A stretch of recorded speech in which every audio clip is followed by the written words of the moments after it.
Yuca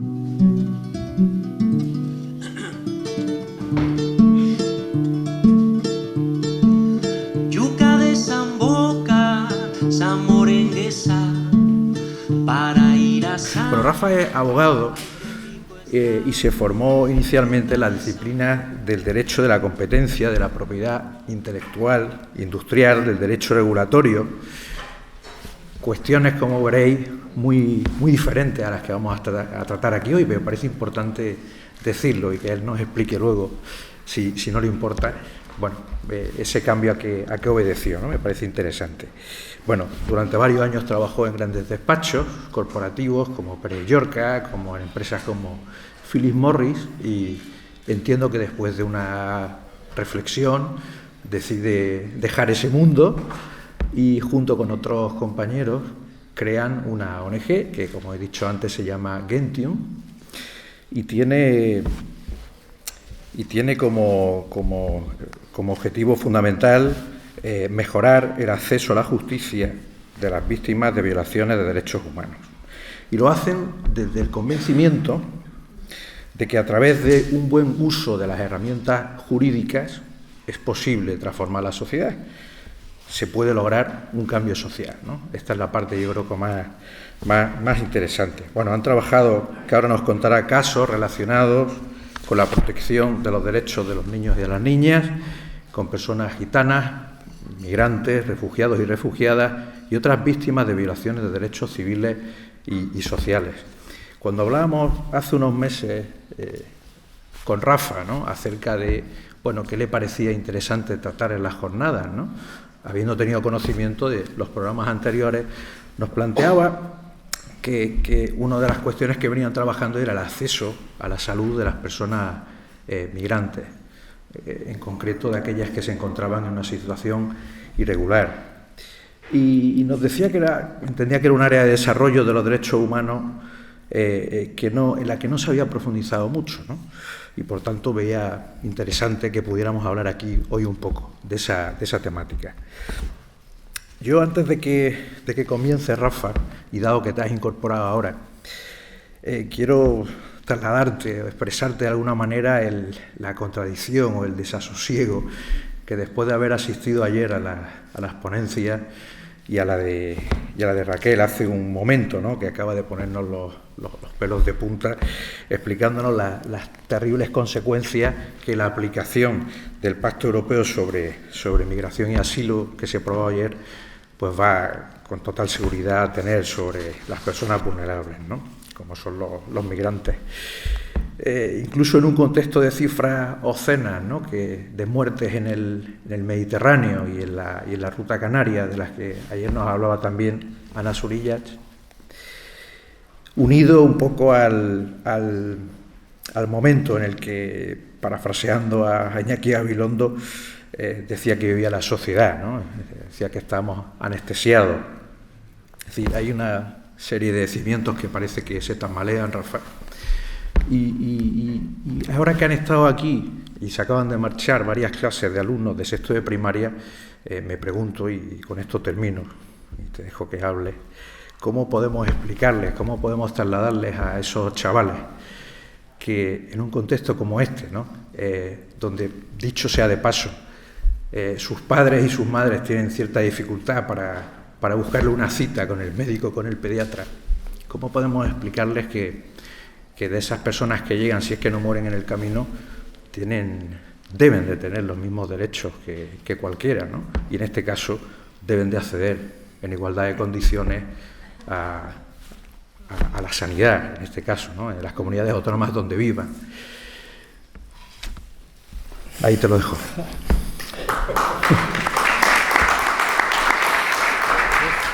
Veremos en la presentación cómo, además, en este caso hay y es uno de los motivos, yo creo, por el que, por lo menos desde nuestra organización, estamos intentando hacer un poquito de incidencia y nos estamos empleando en este ámbito como una parte central de nuestra labor. Las reservas obscenas también que hay por parte de los propios países en el reconocimiento de este derecho vinculado obviamente a la dignidad humana y en un principio básico de interrelación de los derechos humanos, un derecho que es exigible a los Estados o que debería ser mucho más exigible. Lo que es sí que se está permitiendo que los Estados inapliquen de manera consciente, incluso regulando esas excepciones en las propias normas, ¿no? Entonces, bueno, veíamos que es un ámbito que además toca pues, prácticamente anatemas, ¿no? en el mundo de los derechos humanos y que está en los márgenes realmente incómodos para las obligaciones de los Estados y para avanzar en las obligaciones que tienen respecto a las personas en situación más vulnerable. Respecto a los niños, ¿qué les diríamos? No estamos en el momento más optimista, obviamente. Intentaremos, siempre hay una salida o un camino en el que seguir incidiendo y en el que seguir abriendo. Y si al final, yo creo que por lo menos en estos momentos un poco de pesimismo, si al final intentas tener una perspectiva un poco histórica, por lo menos para nosotros, siempre se ven pequeñas huequitos un poco de luz en ese sentido y creemos en el pues que las herramientas jurídicas siempre en todas las luchas, en todas, han jugado un papel fundamental y es por lo que creemos un poco en el proyecto. Igual creemos en este proyecto como algo complementario y necesariamente. Y en ese sentido la acción jurídica hemos aprendido desde el principio que sola conseguir una buena sentencia no nos va a llevar probablemente a ningún lado, sino está incorporada dentro de un sentido y de una estrategia mucho mayor con un objetivo de cambio social claro y determinado y que actúe un poco de manera complementaria con otras herramientas de incidencia, de comunicación, de educación a los niños en las escuelas. Pues bueno, creemos que podemos aportar nuestro pequeño granito de arena ahí. Si queréis pasamos a luego si no las cuestiones más personales o como veáis las tratamos. Lo primero, agradeceros muchísimo a todos los organizadores que nos hayáis y a todas las personas presentes, que muchas pues nos consta que sois muy asiduos y para nosotros pues es sinceramente un honor siendo tan pequeños y bueno, ser parte de esta familia, que es lo que ayer por la noche me pareció ver de manera bastante clara. Pues la verdad es que te lo agradezco mucho, Gerardo, y a todos los organizadores muchísimo. La idea es, porque el PowerPoint es muy sencillito, yo creo un PowerPoint en manos de un abogado es terrorífico. La idea es intentar utilizar los menos términos jurídicos, aun siendo un tema obviamente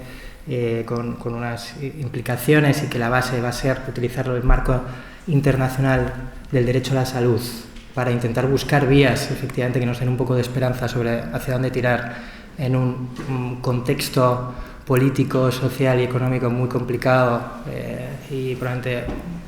por lo menos desde que yo tengo uso de razón, probablemente de los momentos tanto a nivel de Estado de Derecho y todo lo que se supone para las personas vulnerables en un estado complejo. Esas pequeñas vías que vemos y ver si realmente, con una visión crítica del uso de esos mecanismos, tanto de los tribunales como de los comités de Naciones Unidas o el Comité Europeo de Derechos Sociales, cómo puede ser útil, tanto a nivel doméstico, en el uso de su doctrina por parte de los tribunales internos, como los propios mecanismos que tenemos a disposición para intentar recurrir a ellos e intentar avanzar en el reconocimiento efectivo de este derecho. Nosotros llegamos a este tema realmente durante el COVID. Fue la primera vez que nos enfrentamos a ver hasta dónde llegaba la exclusión más radical a las personas migrantes en situación irregular, que fue con los confinamientos que muchos conocéis, que hubo en Melilla durante el COVID, de las personas que acaban de llegar y que llegaron al principio de la pandemia, con condiciones de vida que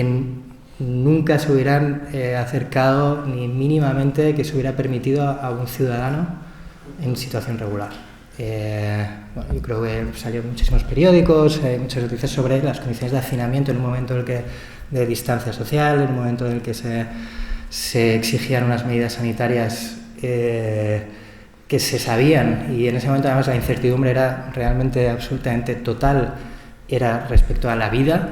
y era sobre la vida, y sin embargo esas personas se hacinaron en unas condiciones higiénicas y de falta de atención médica equivalentes, yo creo, a trato inhumano y degradante conforme a los criterios de cualquier tipo de comité o de órgano experto en la materia o con alguna competencia en ella. Ahí llegamos y vimos las dificultades que tenía realmente de justiciabilidad al final este tema, ¿no? Y ahí veíamos el gran tema, que es, vale, el derecho a la salud es un derecho social, con todo lo que se implica a nivel de categoría y más para el reconocimiento judicial de ese derecho. ¿Cómo conseguimos que esto no vuelva a ocurrir? Sencillamente. A partir de ahí también llevamos ya muchos temas de solicitantes de asilo, de personas de agrupaciones familiares y demás, y durante este tiempo, pues al meternos en este tema, pues Médicos del Mundo en particular, pues al final la red, al final de contactos, pues llega a nosotros y nos dice, oye,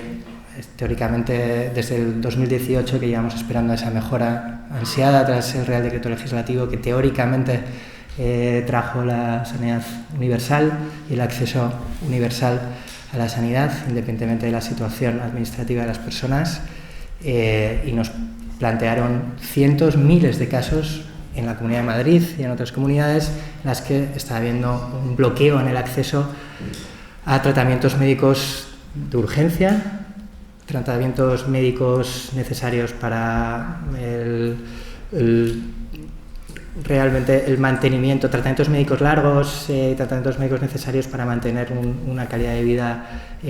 mínima, tratamientos oncológicos, tratamientos de personas con VIH y las dificultades que estaban teniendo, a pesar de teóricamente un marco legislativo en el que esa dificultad no debería estar ocurriendo. Y es ahí donde ahora mismo también estamos y donde estamos buscando vías, y era lo que queríamos compartir con vosotras, realmente sobre cómo vemos a día de hoy un poco este marco y qué pequeñas vías de esperanza podemos tener en el uso del derecho en este ámbito. Vale, empiezo ya liándola. Esto, a ver cómo lo... Ups, no quiero... Ahora, vale. Y ahora para pasar aquí, ¿no? Supongo. Uy, pues esto empezamos ya mal. Espera, Virgilio. El F5, ¿no? ¿F5? Sí, normalmente es F5. Tampoco. Aquí, espera, lo pongo aquí.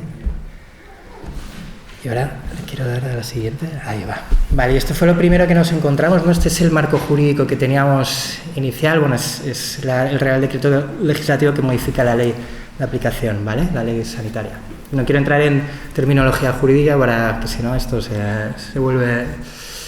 difícil de digerir. Pero este es el primer párrafo del preámbulo del Real Decreto Legislativo con el que el Gobierno en 2018 anuncia por fin, después del 2012, que fue el Real Decreto Legislativo en el que se modificó y se acabó con la auténtica sanidad universal y el acceso de personas en situación irregular, con el que el Gobierno anunció que se había acabado el bloqueo y la exclusión sanitaria en nuestro país. Cuando este párrafo realmente a nivel puramente, este es el párrafo del preámbulo y luego la modificación del artículo 3 de la Ley Básica de Sanidad, en las que de repente empiezas a ver un poquito las costuras al final de esta declaración. Tenemos tres fases, ¿no? Históricamente en el acceso, el régimen previo al Real Decreto Legislativo de 2012, con acceso universal, 2012-2018, en el que intervienen, además, ahí sí que hay una actividad jurídica y de litigio muy amplia, varias cuestiones que se intentan resolver ante el Tribunal Constitucional,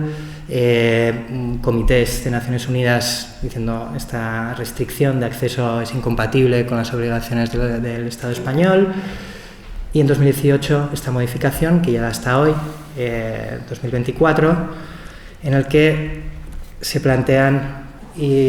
cientos, miles de casos en muchas comunidades autónomas. Nosotros tenemos más recogidos casos por nuestra colaboración con organizaciones en la Comunidad de Madrid, pero que sabemos que se repiten en muchas comunidades, ¿no? El famoso requisito del empadronamiento, que muchos de los que estáis aquí, pues, bueno, sois conscientes de lo que supone para el acceso no solo al derecho a la salud, sino a muchos derechos, y la imposibilidad efectiva de estas personas para conseguir ese empadronamiento por una interpretación de las administraciones públicas contraria a derecho, de manera clara, evidente y que contenida en varias sentencias del Tribunal Supremo. Y esto es una de las grandes barreras a las que se está enfrentando a nivel de hecho. No voy a entrar mucho en esto porque muchas ya estáis familiarizadas con ello, no creo que nosotros podamos aportar mucho en ese sentido, ¿no? Pero otras barreras burocráticas, desde Médicos del Mundo nos están diciendo que incluso personas que han conseguido aportar la documentación acreditativa del cumplimiento de los requisitos, tanto de residencia como de los otros dos requisitos exigidos en la Ley 16/2003, están tardando hasta 9 meses muchas veces en conseguir ese acceso por cuestiones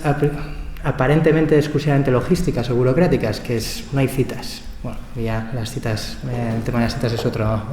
tema, obviamente, pero también en el ámbito sanitario no se aumentan los recursos humanos para atender realmente a estas personas y esta solicitud de acceso. Estás hablando de 3-4 meses, dificultad, se caducan los documentos que se están aportando, se vuelven a exigir. Bueno, el gran bucle al final imposible de sobrepasar y de salir de él al que se enfrentan tantas personas migrantes en situación irregular. Accesibilidad limitadísima a la información, y gracias a las ONGs que trabajan, que son las que lo pueden dar, pero muchísimas veces se enfrentan también a la imposibilidad de dar una información que realmente les pueda ayudar, porque depende muchas veces del administrativo de turno, en ese momento de repente del bloqueo que pueda haber en esa sección justo de atención, pues bueno, los problemas que sabemos. Dificultades incluso específicas de acceso para mujeres y menores, que incluso con las instrucciones autonómicas que hay en algunas comunidades autónomas claras, diciendo específicas sobre la exigencia de atención inmediata a las mujeres y a los menores, que no se está dando, y de esto estamos hablando ya desde hace 6 años y bueno, pues está ocurriendo. Y el famoso caso de la facturación en los casos de urgencia médica, personas que tienen que acudir para salvar su vida muchas veces, o para cuestiones desde luego de una entidad importante para la salud, al no haber terminado de cumplir todo el proceso de acreditación de la evidencia del cumplimiento del criterio del artículo 3.2c, les llegan unas facturas sobre el coste que tienen que asumir, obviamente que no pueden asumir, y el efecto disuasorio que eso tiene para toda la comunidad y lo que genera a nivel de salud pública, al final ese efecto disuasorio, que es esa otra visión de salud pública, de salud de todos, también, que es exigible por los criterios de los órganos de los tratados y por la propia aplicación directa al final de la norma aplicable en el ámbito del derecho a la salud, ¿vale? Los requisitos adicionales, y los dejamos ahí. Estos son algunos, mira, están rescatados, esto fue ya en 2019, justo donde se supone que el Real Decreto Legislativo de 2018 había un acceso universal, recopilados por YOSI Sanidad Universal en 2019. Los casos no han dejado y de hecho han empeorado, sobre todo en el ámbito de la imposibilidad de acceso por el empadronamiento y de la facturación de servicios, que no es informada correctamente cuando se empieza. Además, la capacidad que tiene de manifestar el consentimiento una persona en esa situación sobre la facturación de esos servicios, pues bueno, es cuanto menos dudosa. Y como podéis acudir a la página web, que la verdad es que hacen un trabajo maravilloso, y veis miles de declaraciones, de simplemente mensajes que les llegan en este sentido. El tema de las reagrupaciones familiares es otro drama también, del que están expresamente excluidas. Las personas mayores muchas veces que viven con tratamientos, que se ha aceptado la reagrupación familiar y sin embargo llegan, se ven con la incapacidad de poder seguir con sus tratamientos porque no pueden costeárselos, básicamente, y al estar excluidas, pues bueno. Hay 1000 diversificaciones de todo esto, pero frente a esa comparecencia, a ese preámbulo y demás, yo creo que es a lo que nos enfrentamos en tantos ámbitos, ¿no? Palabras grandilocuentes al final de las administraciones y luego un problema realmente en la aplicación al final de esos criterios, y que es por lo que al final tenemos que recurrir a otras vías, si es que realmente podemos, y barajar realmente alternativas que nos permitan ir avanzando, por lo menos en remover obstáculos en el acceso a ese derecho teóricamente reconocido, ¿no? Y en lo que supone la exigencia de unos requisitos administrativos sin tener en cuenta la vulnerabilidad al final de esas personas y la interconexión que hay entre esas variables y muchas otras para garantizar los derechos básicos, al final vinculados necesariamente al 2, 3 y 8 necesariamente de la Convención y por vinculados finalmente a lo que es el cuerpo esencial de los derechos humanos, que es la dignidad. Solo unas precisiones que probablemente ya conozcáis, pero creo que ahí es importante, ¿no? Unas más negativas, otras más dos positivas. Eso no es equivalente al derecho a estar sanos, es una cuestión de medios realmente, y es un derecho al disfrute de una variedad de bienes, instalaciones, servicios y condiciones necesarios para esta realización,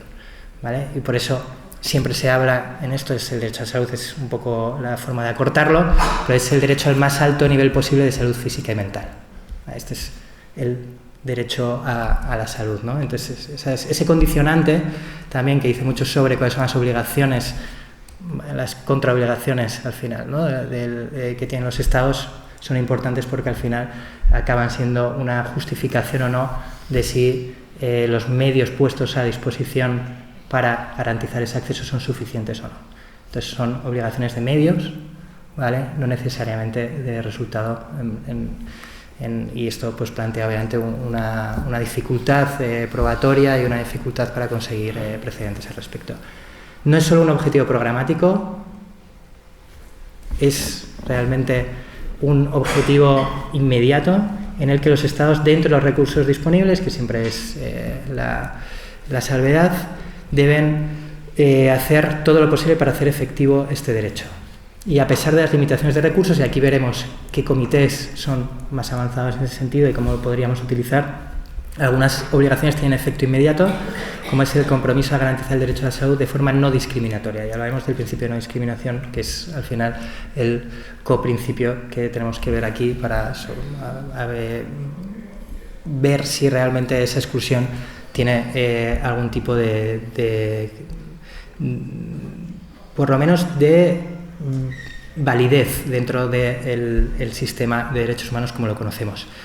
Y la difícil situación financiera de un país no le exime de tener que tomar medidas para hacer realidad el derecho a la salud. Y esto ha sido muy importante en muchas decisiones a partir de la crisis de 2008 y con el COVID, en las que los estados justificaban las dificultades de acceso a determinados colectivos por una pérdida de capacidad de financiación. Y aquí pues tenemos unas decisiones de los comités, en particular del Comité de Naciones Unidas, del Comité de ESCA, particularmente importantes y exigiendo a los estados o dejando claro que eso no es una justificación para la discriminación. Al final, la pérdida de recursos en algún caso podría considerarse, pero nunca puede ser la base exclusiva para discriminar, porque al final no hay una relación causa-efecto entre un determinado colectivo y el acceso que hace a él con realmente la pérdida de recursos financieros o la pérdida de recursos a nivel macroeconómico por parte del Estado, ¿vale? Y entonces ahí es un ámbito también bastante interesante que los Estados intentan siempre utilizar para justificar las limitaciones de acceso. Entonces ahí respecto a los grupos, y ahí veremos la importancia de los conceptos de vulnerabilidad en este sentido, ¿no? Y como hay una protección específica para determinados colectivos dentro de la población migrante que reconocen los propios órganos de los tratados y el Tribunal Europeo de Derechos Humanos en esta sentencia, por ejemplo, que tiene una vulnerabilidad específica, y esto podría llevar a una protección superior por ser miembro de ese colectivo vulnerable, que efectivamente además te va a impedir como Estado discriminar en base a otro tipo de fundamentos. Y ahí va a ser una de las cuestiones fundamentales con las que al final los comités intentan trabajar para evitar que los Estados bloqueen el acceso por lo menos al tratamiento médico de emergencia por parte de los Estados. Lo que comentábamos, el derecho a la salud como derecho social es uno de los grandes problemas al final de la justiciabilidad, al final del reconocimiento de verdad de acceso a lo que supone imponer obligaciones al Estado. Al final sabemos que está fuera del capítulo correspondiente de los derechos fundamentales en la Constitución y supone, y más en lo que estamos viendo, ¿no? en un panorama político y complejo, los derechos sociales están siendo utilizados, vemos en determinados sectores, para de una manera que probablemente es muy importante valorar en una estrategia realmente cómo quieres comunicar, y esto ya es un tema de realmente cómo quieres que este tipo de casos plantearlos a la opinión pública, precisamente para evitar una percepción negativa al final de estos casos, ¿no? Pero es realmente algo que a nivel jurídico es algo que tenemos que tener en cuenta, y es donde esta teoría de la interrelación de todos los derechos humanos. Hubo una oportunidad en su momento cuando se estuvieron trabajando los compromisos hace ya muchos años, pero a día de hoy tenemos, como sabéis, este doble sistema y al final es complicado en muchos casos conseguir exigir obligaciones. Y la perspectiva de emergencia frente al derecho al más alto nivel posible de salud, vinculado a la exclusión de las personas migrantes en situación irregular, salvo en la Convención de Naciones Unidas de Derechos, la Convención DESCA, a nivel europeo, en la Carta Social Europea, que es uno de los, es la que llaman la Constitución Social del Consejo de Europa, que tiene un apéndice con una exclusión directa a las personas migrantes en situación irregular, que el propio Estado español, al ratificarla en el instrumento de ratificación, incorporó sin ningún valor jurídico realmente, y esto es así lo han expresado el actual miembro del comité, Carmen Salcedo, y Luis Jimena también, que fue presidente del comité durante 8 años, sin un valor jurídico a efectos de reforzar esa exclusión. Y ahí ahora me gustaría ver con vosotras cómo el comité ha intentado salir de esa exclusión que incorporada en el apéndice, y bueno, cuál es la base argumentativa, que es muy interesante también para los procedimientos que queramos llevar a nivel interno, ¿no? Por aquí nos movemos entre que esa exclusión lo que lleva es a que, precisamente por la vinculación que tiene al artículo 2 y al artículo 3, dependiendo de cuál sea el contexto, a la dignidad humana, el derecho a la vida, al final los comités, prácticamente todos, y el Tribunal Europeo de Derechos Humanos en su ámbito de referencia del convenio, que es estrecho, todos han reconocido un tratamiento de emergencia, pero la realización del derecho al más alto nivel posible de salud ahí está la guerra de ver hasta dónde llega, y cada comité está avanzando en sentidos diferentes, algunos más rápidos, otros más despacio, y ahí pues es importante tener siempre conciencia de por dónde están yendo los tiros en cada uno de ellos, ¿no? Entonces, el marco internacional europeo de derechos humanos, ¿vale? Empezamos con el europeo, ¿vale? El convenio básico, los artículos 2, 3 y 8, ¿vale? Realmente hasta ahora el Tribunal Europeo de Derechos Humanos se ha pronunciado en temas de deportación, personas que la deportación iba a suponer necesariamente, o se habían aportado indicios de que esa deportación iba a suponer o casi muerte segura por no poder acceder a un tratamiento en personas con VIH o personas con un tratamiento oncológico y que la persona está en un estado bastante avanzado. Hay sentencias buenas y sentencias malas en ese sentido. En temas de condiciones de detención, ¿vale? Y prohibición de tortura, en ese sentido. Y luego en tratamientos violentos al final y forzosos en el artículo 8 del derecho a la vida privada y familiar. Por el ámbito estrecho del Tribunal Europeo de Derechos Humanos, al final es la supervivencia y la ausencia de tratos inhumanos o degradantes, ¿vale? No va más allá, ¿vale? Estamos con el COVID, parecía que iba a haber una interpretación muy extensiva, pero en ese sentido es donde estamos ahora mismo, y al final tienes la vinculación que tienes al final con el convenio. Tampoco hay mucho más juego, pero esa vinculación es muy interesante también para ver cómo intentamos vincular y utilizar otros procedimientos internos, procedimientos de derechos fundamentales, seguir vinculando, yo creo, derechos sociales y más derecho a la salud con el derecho a la integridad física y moral, y es interesante que tengáis, si os interesa, que leáis estos dos precedentes que yo creo que ayudan a entender cuál es la posición del Tribunal Europeo de Derechos Humanos en la materia. Luego está la Carta Social Europea y su aplicación por el Comité Europeo de Derechos Sociales, donde en esa Constitución Social Europea se recoge expresamente el derecho a la salud, pero tenemos ese apéndice en el que se excluye a las personas migrantes en situación irregular. Aún así, el Comité Europeo de Derechos Sociales ha aplicado en varios casos la Carta a personas migrantes en situación irregular, y es una doctrina que está siendo progresivamente más abierta a una interpretación efectivamente de indivisibilidad de los derechos humanos, que yo creo que es muy interesante y es en la línea en la que está viendo ahora mismo. Hay una reclamación colectiva presentada por Médicos del Mundo en Suecia, contra Suecia precisamente por dificultades de acceso, que la resolución que haya del comité va a ser, yo creo, clave para ver cómo todas estas dificultades de acceso a personas migrantes se puede plantear en el Consejo de Europa. Y la argumentación, yo creo que es interesante que lo es el carácter complementario de los dos instrumentos al final del Consejo de Europa, el convenio y la Carta Social, la dignidad humana. Al final, no podemos no aplicar a unas personas que están habitando en el territorio en el que aplica la Carta Social Europea la indivisibilidad de los derechos humanos, la interpretación sistemática de las normas de derecho internacional, también clave en este sentido, y un razonamiento teleológico que impide una interpretación excesivamente restrictiva, contraria al final al espíritu propio de los derechos humanos, ¿vale? Aquí el comité ha llegado hasta donde ha llegado de momento, que es el reconocimiento de la obligación de los Estados de prestar al menos servicio médico de urgencia. También. Ahora ya fuera, ¿no?, del marco ya del Convenio Europeo, del TDAH, ya es una obligación universal de garantizar el acceso al servicio médico de urgencia,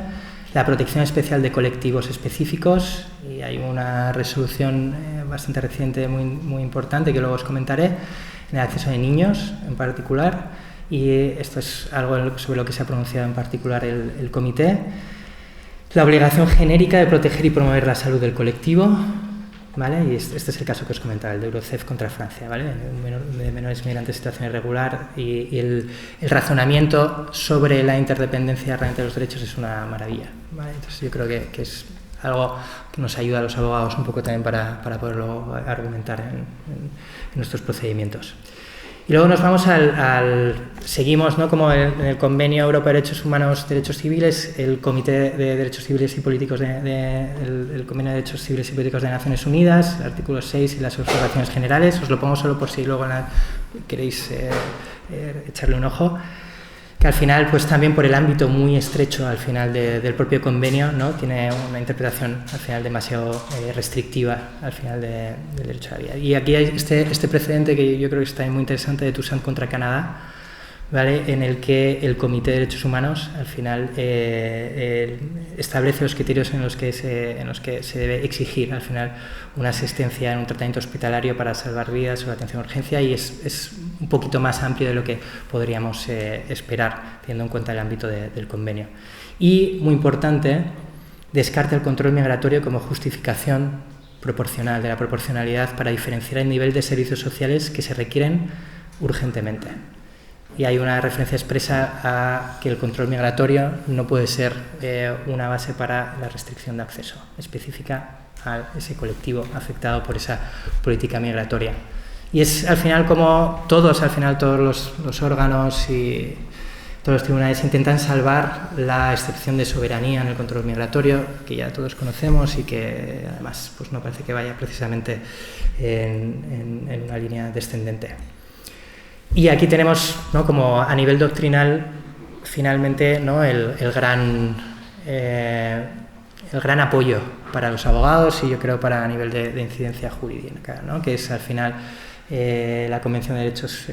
DESCA y su aplicación por parte del comité. Marco jurídico ya lo conocéis y aquí se plantea, ¿no?, la triada, ¿no?, de las obligaciones de respetar, cumplir y proteger, ¿no?, distintas obligaciones que se imponen a los Estados,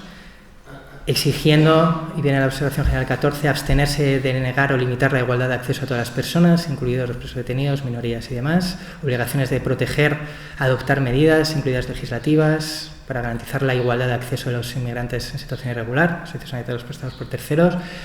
Tiene una referencia que yo creo que dentro de unos años probablemente nos ayude más, que es respecto a la privatización de los servicios y el riesgo que eso supone para el acceso, que yo creo que todavía no estamos muy en ello, pero que tendremos que empezar a utilizar, yo creo, en breves con todo lo que está suponiendo la privatización del acceso.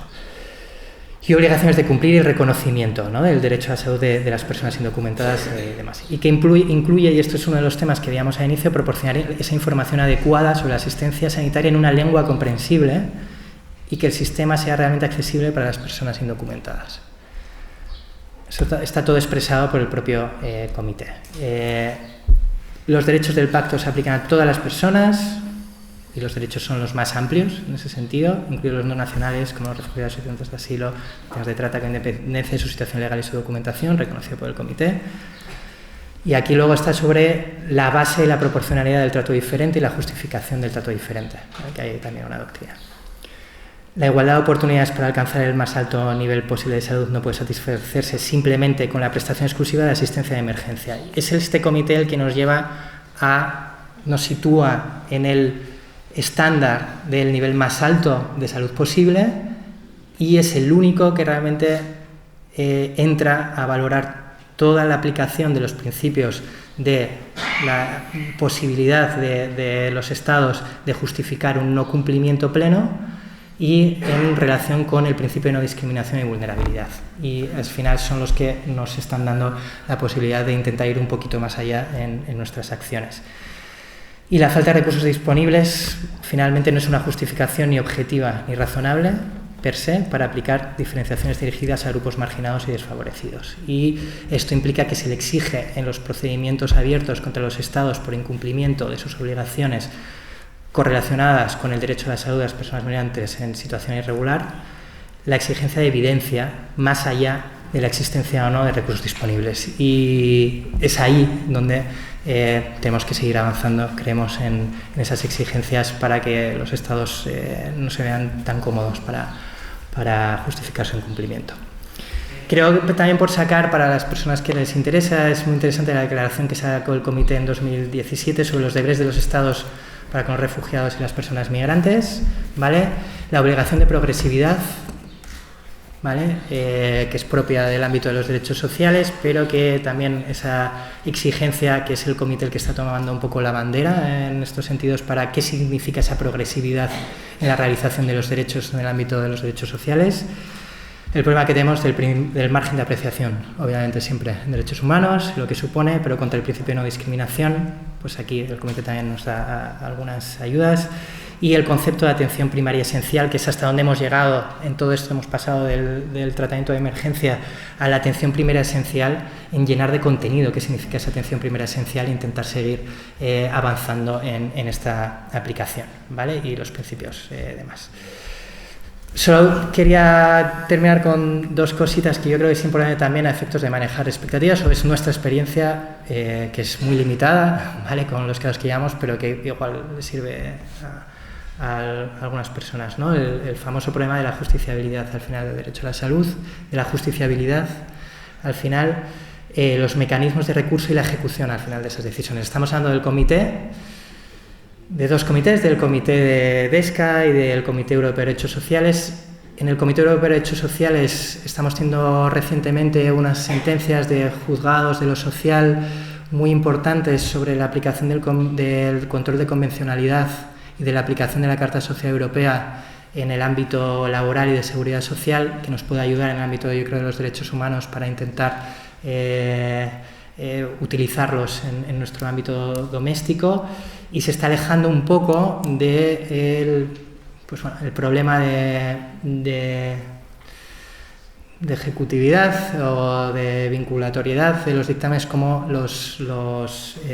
órganos judiciales domésticos entienden que los dictámenes de los comités, si tienen algún tipo de fuerza vinculante o no, que claramente la Abogacía del Estado ha dejado claro que ellos no lo consideran. El precedente de 2018 de González Carreño sirvió a priori para entender que había una puerta abierta por parte del Supremo para exigir el carácter vinculante de los dictámenes. Ha habido idas y venidas, ha habido una sentencia reciente bastante buena, pero después de otras malas. Una reforma de la ley de tratados sería maravillosa en ese sentido, pero es lo que tenemos, y lo que sí que nos enfrentamos es que cogemos esos dictámenes, ya sea luego por un procedimiento de reclamación patrimonial o por un procedimiento de derechos fundamentales o demás, vemos una oposición a la ejecución, y eso supone algo que yo creo que cualquier persona activa en este mundo pues debe conocer, y que es el estado, por lo menos, lo que nosotros nos encontramos. La importancia de otros comités con esas vulnerabilidades específicas que comentábamos, la CEDAW, el Comité de Derechos del Niño, el de Trabajadores Migrantes, pero bueno, en nuestro caso es un poco más complicado, el de Derechos de Personas con Discapacidad, donde esas vulnerabilidades llevan a ir mucho más lejos esos comités en la aplicación del principio de no discriminación, porque al final han nacido precisamente para eso, ¿vale? Y el principio de los determinantes de salud de la población migrante, que es muy interesante. Voy con las conclusiones, perdonad. Claramente la aplicación de políticas de inmigración dirigidas a detectar, procesar, deportar y a no criminalizar a las personas que no cumplen con los requisitos ha dificultado enormemente el disfrute de los derechos humanos como punto prácticamente básico. Existe el derecho a la salud, reconocido obviamente en